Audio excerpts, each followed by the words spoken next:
अस्सलाम वालेकुम स्टूडेंट्स।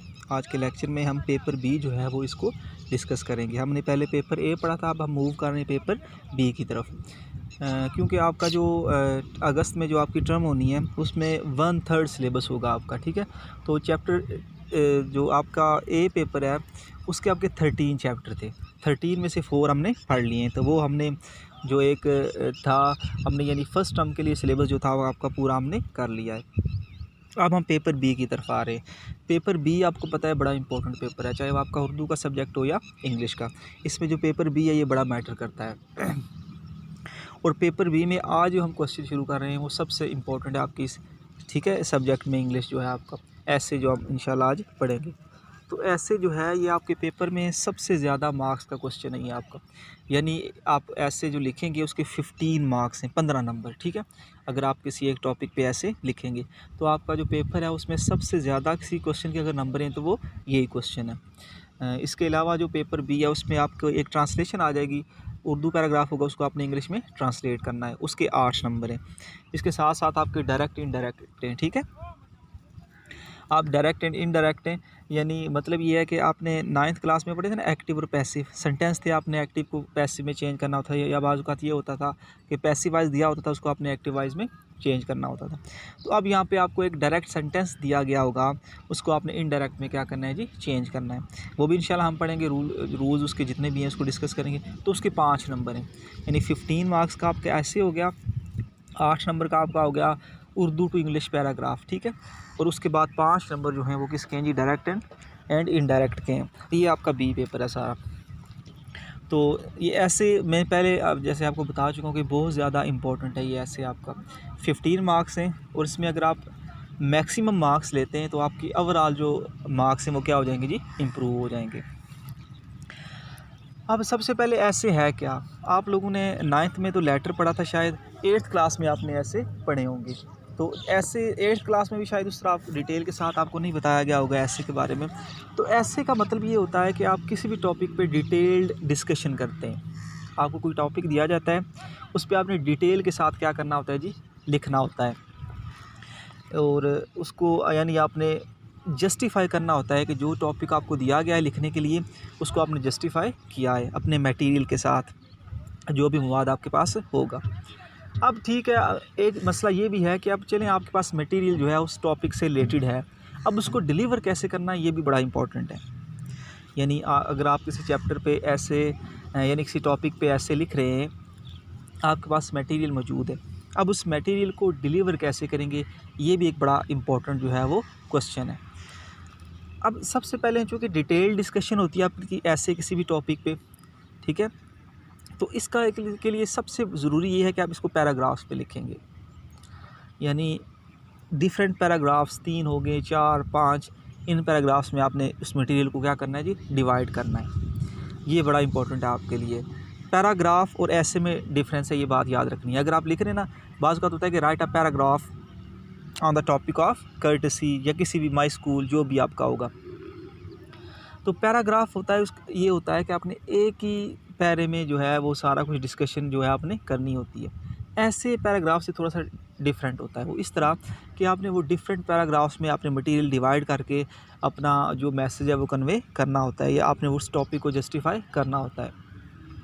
तो पहली बात क्या है जी, ऐसे एक डिटेल्ड डिस्कशन है किसी भी टॉपिक पे, और वो आपने क्या करनी है जी, पैराग्राफ में लिखनी है। आपने पैराग्राफ्स बना लेने और उस पर क्या करेंगे जी, आप उसको लिखेंगे। तो आज हम जो सबसे पहले ऐसे पढ़ने जा रहे हैं वो है कर्टसी, ठीक है। और ये आपका क्वेश्चन आपको पता होना चाहिए कि आपके पेपर में 3 ऐसे जो हैं वो आते हैं, 3 में से कोई एक आपने लिखना होता है। तो ये बहरहाल आपके पास चॉइस मौजूद रहेगी। तो आज का जो चैप्टर है वो हम क्या करेंगे जी, कर्टसी जो है आपका ऐसे उसको डिस्कस करेंगे। कर्टसी में आपको ये इसलिए साथ साथ पढ़ा रहा हूँ ताकि साथ ट्रांसलेशन भी कर दूंगा, हालांकि ट्रांसलेशन तो आपने नहीं करनी होती इसकी, आपने उसको तैयार ही करना है, लेकिन मैं ट्रांसलेशन इसलिए कर रहा हूँ कि ताकि आपके कॉन्सेप्ट्स क्लियर हो जाएं और तैयार करने में आपको कोई डिफ़िकल्टी पेश ना आए। यानी जो सेंटेंस तैयार कर रहे हो आपको पता हो कि उसका जो है वो उसका मफ़हूम क्या है, उसका तर्जमा क्या है, आपको समझ उसकी हो। तो कर्टसी का मतलब होता है जी आजिज़ी इनकसारी, ठीक है जी, रहमदिली आप कह लें। आजिज़ जो इंसान होता है, किसी के साथ अच्छा सलूक करने वाला, वो उसको उसका मतलब क्या होता है जी, कर्टसी होती है। तो उस पर हम आज डिस्कशन करेंगे। कहता है courtesy means excellence of manners of polite behaviour. सबसे पहले वो कर्टसी को डिफ़ाइन कर रहा है कि असल में कर्टसी है क्या। कहता है कर्टसी मीन्स, कर्टसी का मतलब है एक्सीलेंस ऑफ मैनर्स। मैनर्स होते हैं तौर तरीके, शानदार तौर तरीके, एक्सीलेंस कहते हैं शानदार को, ठीक है, शानदार तौर तरीके ऑफ पोलाइट बिहेवियर, शाइस्ता रवैये के, पोलाइट नरम दिली, शाइस्तगी, ठीक है। कहता है अगर आप शाइस्ता हैं, किसी के साथ अच्छे तरीके से पेश आ रहे हैं, तो इसका मतलब है ये क्या है जी, कर्टसी है। It springs from good breeding and kindness of heart. It springs, ये हासिल कहाँ से की जाती है, कहाँ से फूटती है जी, फ्राम गुड ब्रीडिंग, एक अच्छी तहजीब से, रवैये से, एंड काइंडनेस ऑफ हर्ट, और दिल की रहम दिली से। अगर आपके दिल में रहम है, अगर आपका रवैया अच्छा है, तो वो आपके अंदर क्या पैदा करता है जी, कर्टसी पैदा करता है, रहम दिली, आजिज़ी को पैदा करता है। A courteous man is pleasant and polite to everybody. एक कर्टियस, एक रहम दिल आदमी, एक आजिज़ आदमी जो है, is pleasant and polite to everybody, कहते हैं हर एक के साथ अच्छे तरीके से पेश आता है। उसका बिहेवियर जो होता है वो बड़ा खुशगवार होता है, अच्छा होता है, लोग उससे क्या करते हैं, पसंद करते हैं। ही always regards the feeling of others. कहते हैं जो कर्टियस मैन होता है, जो दूसरों के साथ अच्छी तरीके से पेश आने वाला होता है, ही ऑलवेज रिगार्ड्स, वो हमेशा ख्याल रखता है, द फीलिंग्स ऑफ अदर्स, दूसरे लोगों के जज्बात की। ऐसा नहीं होता कि वो दूसरे लोगों के जज्बात को ठेस पहुंचाता है या कोई नुकसान पहुंचाता है। वो क्या करता है, दूसरे लोगों के जज्बात का क्या करता है जी, ख्याल रखता है। द होली प्रॉफिट सल्लल्लाहु अलैहि वसल्लम was kind and affectionate to the whole of the universe. कहते हैं ये सबक हमें मिलता कहाँ से है कि हमारे नबी पाक सल्लल्लाहु अलैहि वसल्लम भी पूरी कायनात में रहने वाले जो लोग थे उनके साथ प्यार करने वाले थे, और क्या थे जी, मेहरबान थे। ये आप सबको पता है, यानी रहमत, मेहरबान, ये सब के सब आप सल्लल्लाहु अलैहि वसल्लम की ज़ात में सिफात मौजूद थी। अब क्या था जी, ही ले स्ट्रेस ऑन द कर्टसी, वो आजिज़ी पे बहुत ज़्यादा जो है वो ज़ोर डालते थे, बार बार कहते थे कि लोगों के साथ अच्छे रवैये से पेश आओ। The holy Quran ask the Muslims to be courteous. अब कहते हैं होली कुरान जो है, पहले रसूल पाक सल्लल्लाहु अलैहि वसल्लम की ज़ात का बताया, फिर कहता है कुरान पाक भी मुसलमानों को यही कहता है कि दूसरों के साथ क्या करें जी, अच्छे तरीके से पेश आएँ। गुड मैनर्स डिमांड, कहते हैं अच्छे तौर तरीके जो हुए हैं हमसे मुतालबा करते हैं, that we should be polite, कि हमें मेहरबान होना चाहिए, एंड काइंड, और रहम दिल होना चाहिए, इन एवरी फील्ड ऑफ लाइफ, ज़िंदगी के हर शोबे में। कहते हैं हमसे ये डिमांड कर रहा है हमारा मज़हब कि हम हर, चाहे किसी भी फील्ड से हमारा तल्लुक़ है ज़िंदगी में, हम उनके, हमारे जो मातहत लोग हैं या हमारे इर्द गिर्द जो लोग हैं उनके साथ हम क्या करें जी, अच्छे तरीके से पेश आएँ। Good manners demand that we should be polite and kind in every field of life, we should be kind to the poor. अब साथ क्या करते हैं जी, स्पेशली किसके साथ आपने मेहरबानी करनी है, we should be kind to the poor. कहते हैं जो गरीब लोग हैं उनके साथ हमने क्या करनी है जी, अच्छे तरीके से पेश आना है। हेल्पलेस, बेचारे मजबूर लोग, ठीक है, जो बेयारो मददगार हैं। एल्डरली पर्सनस, जो बुज़ुर्ग हज़रात हैं उनके साथ। ब्लाइंड्स, जो बेनाई से महरूम हैं, अंधे हैं उनके साथ। लेम, जो ठीक है, और जो लंगड़े हैं, ठीक है, उनके साथ। एनसी को, जो बीमार हैं। कहते हैं ये लोग चूँकि ब्लाइंड हो जाए या पुअर हैं, हेल्पलेस हैं, ये जितने भी ये लोग हैं, ये माशरे में जो हैं ये बड़े आजिज़ से लोग हैं, ठीक है। तो इनके साथ स्पेशली ये कमज़ोर लोग होते हैं, तो इनके साथ हमें क्या करना चाहिए जी, अच्छे तरीके से पेश आना चाहिए। अब दूसरा पैराग्राफ में कहता है जी, courtesy makes everyday life more pleasant. कहते हैं कर्टसी जो है, नरम दिली जो है, आजी जो है, वो रोज़मर्रा की ज़िंदगी को बड़ा खुशगवार बना देती है, ठीक है। It plays an important role in the development of human personality. It plays an important role, ये बड़ा अहम किरदार अदा करती है, in the development of human personality, इंसानी शख्सियत की निखारने में, इंसानी शख्सियत को निखारने में, परवान चढ़ाने में ये बड़ा अहम किरदार अदा करती है। डेवलपमेंट, निखारना, परवान चढ़ाना, ठीक है। It makes the people true Muslims and useful citizens. कहते हैं इससे क्या होगा जी, ये लोगों को एक तो ये करेगी कि सच्चा मुसलमान बनाए, जो मुसलमान हैं उनके अंदर ईमान की पुख्तगी आएगी, और दूसरा ये कि सिटीजन्स बड़े अच्छे वो बन जाएंगे, यूज़फुल बन जाएंगे, वो अपने लोगों को, अपने शहर को फ़ायदा पहुंचाने वाले जो शहरी हैं वो बन जाएंगे। They try to remove all evils. जब लोग कर्टियस हो जाएंगे तो वो क्या करेंगे, वो कोशिश करेंगे कि इर्द गिर्द की जितनी भी बुराइयाँ हैं, इवल्स कहते हैं बुराइयों को, जितनी भी बुराइयाँ हैं उनको क्या किया जाए जी, दूर किया जाए।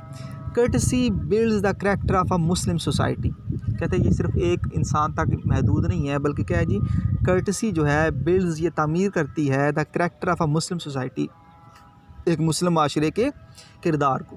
कहता है मुस्लिम माशरे का जो किरदार है उसको ये क्या करेगी जी, तामीर करेगी।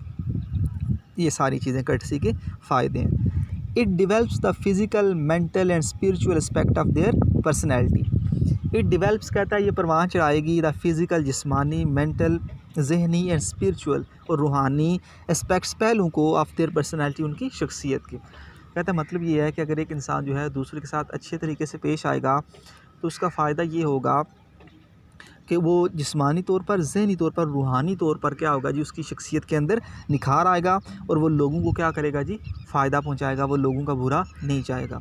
तो इससे ना सिर्फ एक शहर जो है उस वो जो सिटीज़न है वो जिस शहर में जिस इलाके में रह रहा है उसमें बेहतरी आएगी, बल्कि पूरी मुस्लिम सोसाइटी में क्या हो जाएगा जी, बेहतरी आ जाएगी। इट मेक्स देम पाइस, ये उन लोगों को क्या बनाया जाएगा जी, नेक बनाएगा, गॉड फेयरिंग, खुदा से डरने वाला बनाएगा, काइंड हार्टेड, ठीक है, रहम दिल बनाएगा, एंड ट्रू मुस्लिम्स, और एक सच्चा मुसलमान बनाएगा।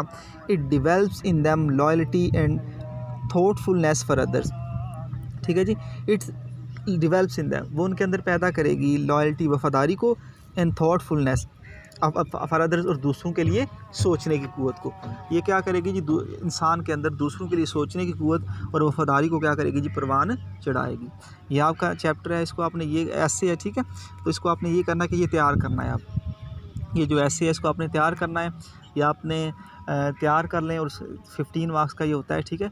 तो अगर मज़ीद कोई मसला है तो वो मुझे बताएं। बेशक अगर आप किसी और बुक से इसको पढ़ सकते हैं, नेट वगैरह से अगर आपको मटेरियल मिलता है तो वहाँ से आप ले सकते हैं जिनके पास, इसलिए ठीक है।